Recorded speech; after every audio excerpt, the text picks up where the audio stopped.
Hello বন্ধুরা, good morning, welcome back to my channel Anupama reel স্টোরিতে আমার সমস্ত বন্ধুদের অনেক অনেক স্বাগত। আর প্রচুর প্রচুর ভালোবাসা নিয়ে আজকে আমি আবার একটা নতুন ব্লগ নিয়ে চলে এসেছি। আর দেখো, সকাল সকাল ছাদে এসেছি। খুব যে সকাল তা কিন্তু না, এখন সকাল 7টার মতো বাজে। অথচ দেখো বন্ধুরা, বাইরের পরিবেশটা দেখে মনে হচ্ছে যেন 5টা কি 5:30 বাজছে, কিন্তু না, এখন বাজছে সকাল 7টার মতো বাজছে। যাই হোক, একদম সকাল সকাল আজকে ব্লগটা শুরু করেছি। আর শরীর খারাপ ছিল বলে ভিডিও তো অনেকদিন করা হয়নি, মানে ব্লগ শ্যুট করা হয়নি, পোস্ট করাও হয়নি সেরকমভাবে। আগে একটা ব্লগ তোমাদের সাথে শেয়ার করেছিলাম যেই দিনটা আমি অসুস্থ হয়েছিলাম। আর এই ব্লগটা হচ্ছে তার ঠিক 2 দিন পর। অনেকটা সুস্থ হয়েছি, 2 দিন পুরোপুরি বিছানাতে পড়েছিলাম। আজকে অনেকটা সুস্থ হয়েছি। তো সকালে ঘুম থেকে উঠে আমি ছাদে গিয়েছিলাম, তার কারণ হচ্ছে আজকে একটা ছুটির দিন।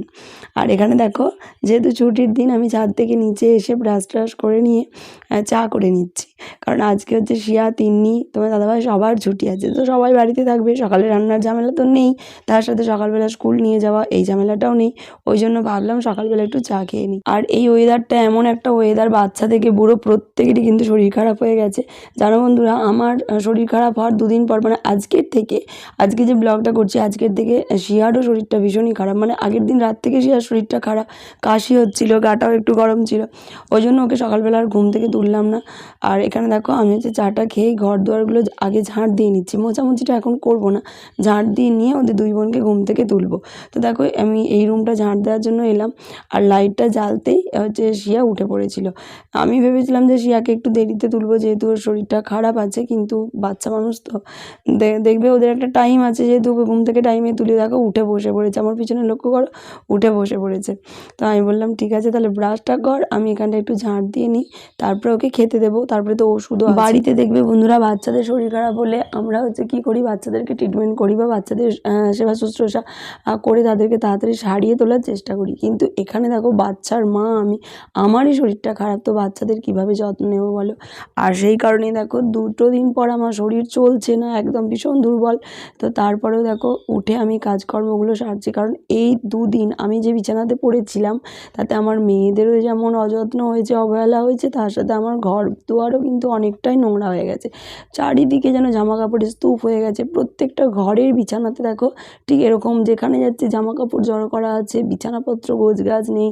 মানে বাড়ির বউ বা একটা মা যদি অসুস্থ হয়, কতটা হচ্ছে যে ক্ষতি হয়ে যায় একটা সংসারে, বিশেষ করে বাচ্চাদের জন্য।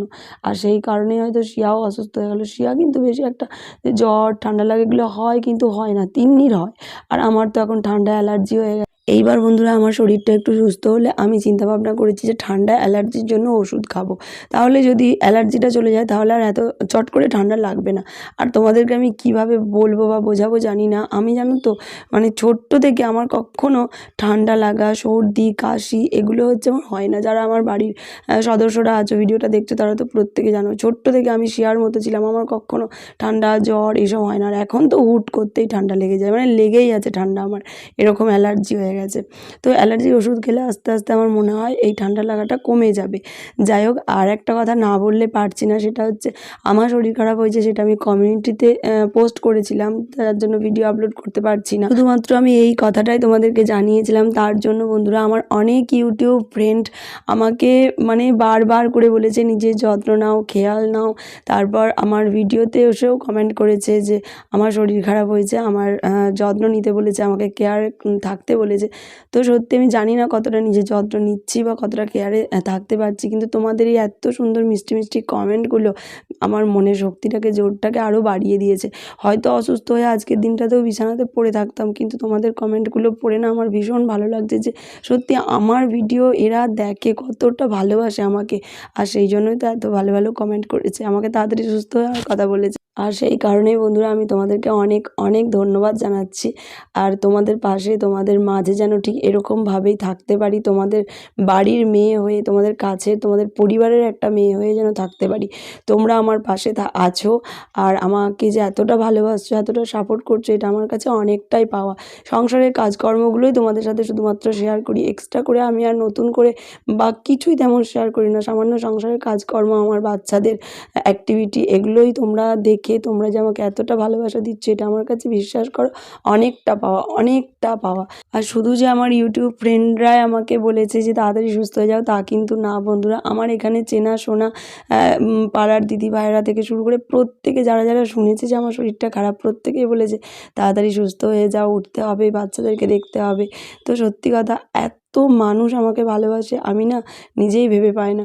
হয়তো দু একবার শুনেছি যে আমি এই ব্লগ ভিডিও করি বা এরকম ধরনের ভিডিও করি, অনেকেই আছে পছন্দ করে না, কিন্তু তার জন্য আমি মন খারাপও করেছি অনেকবার যে দূর আমার ভিডিও কেউ পছন্দ করে না, আমি নাকি ইউটিউবে ব্লগ বানাই, বাড়ির কাজকর্ম, রান্নাবান্না এই সমস্ত কিছু দেখায়। গ্রামের দিকে এইসব নিয়ে অনেকের কাছে হয়তো খারাপ হয়েছি, কিন্তু তার মাঝেও দেখো যারা আমাকে খারাপ বলেছে তারাও আবার আমাকে ভালোবাসতে শুরু করেছে। তো এই টানেই কিন্তু আমি আছি। আমি জানি তোমরা দেখবে এই জিনিসটা, যাকে হয়তো এখন তোমাদের পছন্দ হচ্ছে না বা যাকে হয়তো তোমার ভালো লাগছে না ভিডিওটা দেখে, তার ভিডিও দেখতে দেখতে না তাকে একদিন ঠিক ভালোবেসে ফেলবে।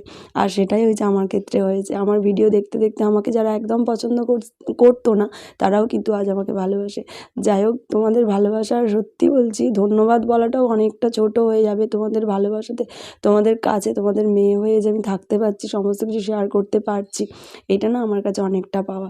আর দেখো আমার যেহেতু ঠান্ডা লেগেছে আর এখন ঘরদোরগুলো মুছছিলাম, তোমরা দেখতে পেলে, তো সেই জন্য দেখো হাত পা পুরো ঠান্ডা হয়ে গিয়েছিলো। ওই জন্য তাওয়াটাকে গরম করে কাপড় দিয়ে সেঁক নিলাম হাতে পায়ে, এতে করে হাত পা ঠান্ডাটাও চলে গেলো আর শরীরটাও একটু উত্তাপ হলো।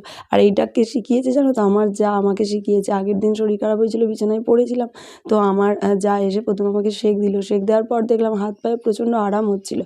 আর তোমাদেরকে তো বললাম যে শিয়ারও শরীরটা খারাপ, সকালবেলা পড়তে বসিয়েছিলাম তো পড়েনি, দেখো কম্বল চাপা দিয়ে শুয়ে পড়েছে। ওই জন্য আমি তাওয়াটাতে সেঁক নিয়ে ওকেও একটু সেঁকটা দিয়ে দিচ্ছি, যাতে করে ওরও একটু আরাম হয়। আর দুদিন আগে তো এই শরীর খারাপটা আমারও হয়েছিল, তো আমি অনুভব করতে পারছি যে ওর কষ্টটা ঠিক কেমন হচ্ছে বা কীরকম হতে পারে। তো সেরকম মতোই হচ্ছে ট্রিটমেন্ট করছি। আর ওষুধও ওকে করে এনে দিয়েছে ওর পাপা, সকালবেলা ওকে নিয়ে গিয়েছিল।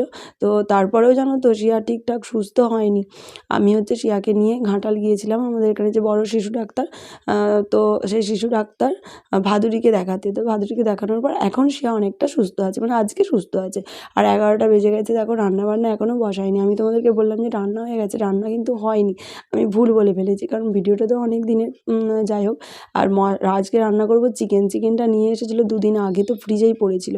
তো চিকেনের মশলা বেটে দেওয়া থেকে শুরু করে চিকেনের জোগাড় জানতে সমস্ত কিছু কিন্তু আজকে তোমাদের দাদাভাই করে দিয়েছে।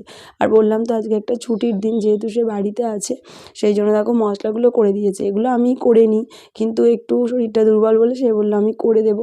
আমি শুধুমাত্র চিকেনটা রান্না করব। আর মায়ের জন্য একটা বেগুন ভেজেছিলাম, মাছ ভেজেছিলাম, আর হচ্ছে আলু সেদ্ধ, মা বললো আলু সেদ্ধ মাখা খাবো, ওই জন্য করেছিলাম। আর আমি আমাদের জন্য শুধুমাত্র চিকেন আর ভাত রান্না করেছিলাম। তো দেখো তোমাদের সাথে গল্প করতে করতে, কথা বলতে বলতে এখানে চিকেনটা কষানো হয়ে গেল, মশলাপাতি দিয়ে দেখো কষানো হয়ে গেছে। এবার আমি একটু জল দিয়ে দেবো, যেহেতু ডাল ফাল কিছু করব না, ওই জন্য চিকেনটাতে একটু ঝোল ঝোল মানে মাখা মাখা করবো আর কি, যাতে করে ডালেরও কাজ করবে আবার ঝোলেরও কাজ করবে।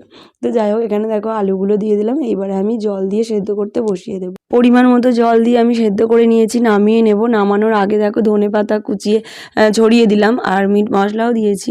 আর শীতকাল মানে টমেটো আর ধনেপাতা এই দুটো একদম অ্যাভেলেবেল থাকে। আর যে কোনো রান্নাতে এই দুটো যদি দিই না, বেশ ভালোও লাগে, মনে হয় যেন রান্নাটা বেশ সুস্বাদু হলো। তো যাই হোক, আমি দেখো এবার ঝোলটা নামিয়ে নিচ্ছি। আর একটা সুসংবাদ তোমাদেরকে শোনাতে চাই, সেটা হচ্ছে আমি বিউটি টিপস অ্যান্ড কেয়ার চ্যানেলে আমার শরীরটা সুস্থ হলেই আমি আবারও ভিডিও করব, তবে বড় ভিডিও করব না।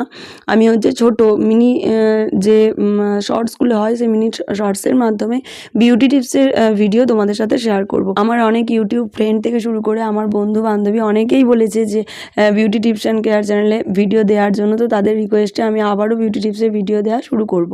আর দেখো রান্নাবান্না কমপ্লিট করে স্নান টান করে খেতে বসে গেছি। খাওয়ার আগে স্যালাড কেটে নিয়েছিলাম।